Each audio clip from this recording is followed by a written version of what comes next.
প্রিয় উপস্থিতি, সিরাত শব্দের অর্থ হলো জীবনী। আর সিরাতুন নবী সাল্লাল্লাহু আলাইহি ওয়াসাল্লাম অর্থ হচ্ছে রসুলের জীবনী।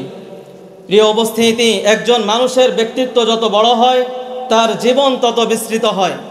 আমাদের রসুলের ব্যক্তিত্ব যেরকম বড়, ঠিক ওরকমভাবে আমাদের রসুলের জীবনটাও হচ্ছে ওরকম বিস্তৃত।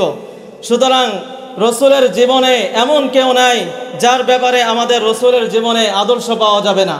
আমাদের রসুলের জীবনে রয়েছে শিশুর আদর্শ, যুবকের আদর্শ, কিশোরের আদর্শ, বাবার আদর্শ, স্বামীর আদর্শ, মোট কথা সবার আদর্শ আমাদের রসুলের জীবনে পাওয়া যায়। জোরে বলুন ঠিক কিনা?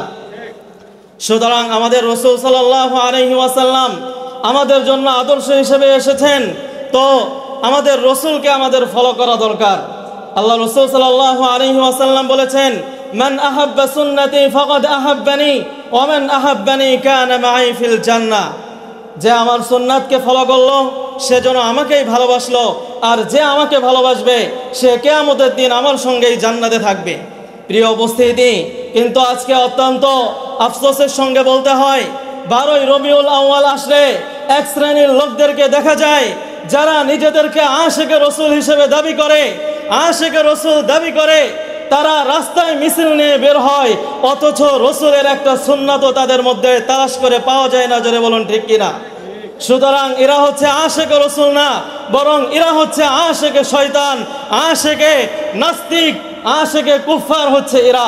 সুতরাং আমাদেরকে এই সমস্ত লোকদেরকে প্রতিহত করতে হবে, আমাদের আলেম সমাজদেরকে সোচ্চার হতে হবে, এই সমস্ত নাস্তিক, মুরতাদ এবং বিদআতীদেরকে দাঁত ভাঙা জবাব আমাদের দিতে হবে। জোরে বলুন ঠিক কিনা?